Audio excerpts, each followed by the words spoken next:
Bonsoir, bienvenue à la séance d'information ou de consultation publique sur les îlots de chaleur. En ce 13 mai, il est présentement 19h10. Je cède la parole à Hélène.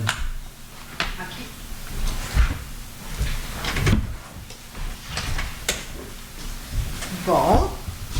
Moi, je viens présenter le règlement 320-2024. C'est un règlement qui modifie le plan d'urbanisme pour intégrer la notion d'îlot de chaleur. Ordinairement, c'est M. le maire qui fait ces présentations-là, mais là, il m'a délégué. Donc, la modification au plan d'urbanisme est obligatoire afin de respecter les obligations prévues à la loi instaurant un nouveau régime d'aménagement dans les zones inondables des lacs et des cours d'eau, octroyant temporairement aux municipalités des pouvoirs visant à répondre à certains besoins et modifiant diverses dispositions. Donc, c'est une nouvelle loi. Cette loi-là oblige toutes les municipalités à identifier dans leur plan d'urbanisme toutes les parties du territoire qui sont peu végétalisées, très imperméabilisées ou sujettes au phénomène d'îlot de chaleur. Et puis, il faut aussi décrire des mesures permettant d'atténuer les effets nocifs ou indésirables de ces caractéristiques. Les îlots de chaleur sont beaucoup connus dans les grandes villes, les milieux urbains, où ce phénomène-là est contraignant pour de nombreuses personnes durant une canicule. Les zones très imperméabilisées sont aussi plus vues dans les milieux urbains, bétonnage, asphaltage ou les grandes toitures. Cependant, la nouvelle loi demande à toutes les municipalités de rester à l'affût de ces phénomènes et de définir des moyens pour les atténuer. Donc, la modification au plan d'urbanisme comporte trois grandes modifications, en fin de compte, trois grands ajouts.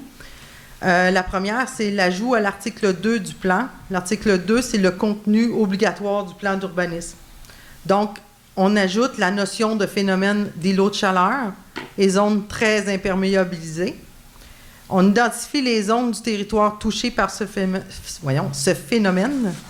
Et puis, on décrit les mesures qui vont permettre à la municipalité d'atténuer les effets nocifs ou indésirables de ces phénomènes-là.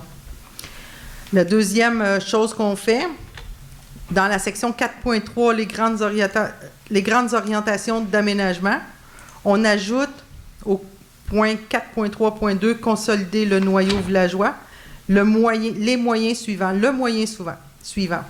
Tout nouveau établissement commerciaux, les projets résidentiels et publics devront prendre en considération l'aménagement des terrains en mettant en place autant que possible des mesures d'atténuation des surfaces imperméabilisées et peu végétalisées afin de minimiser le phénomène d'îlot de chaleur. Modification encore, le troisième point, c'est à la section 5.2, les éléments de contrainte dans la planification du territoire.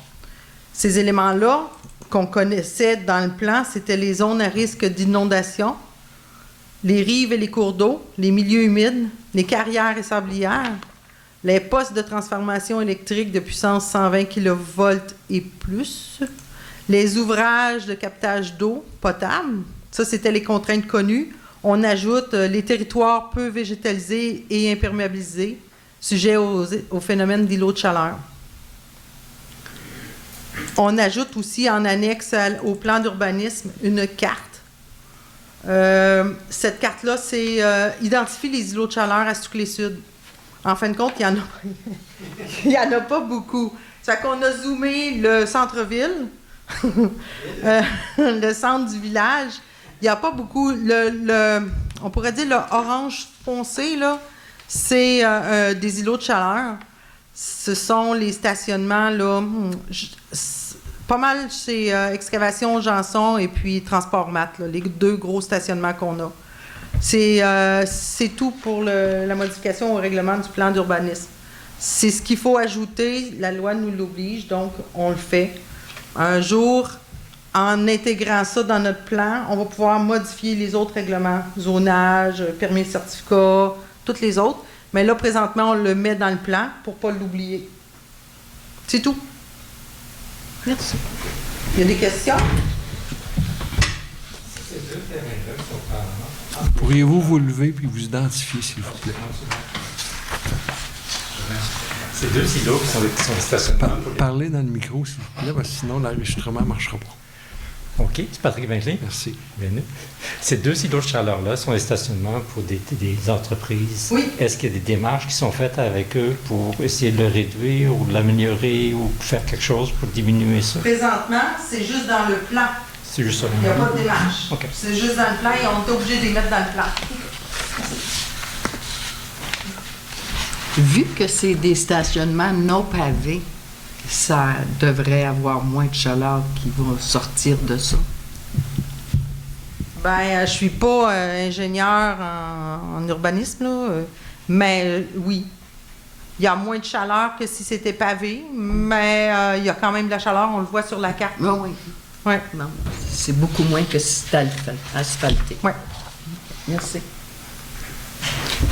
Mais le fait, ça... Pas d'autres questions? Le dépanneur. Mais le dépanneur n'est pas plus. Vous terminez, Mme Vincent? Ben oui, j'ai terminé. Oui? Bon. C'est bien. J'ai présenté le plan de la modification du plan. Donc, merci. Ça termine la consultation publique. Merci.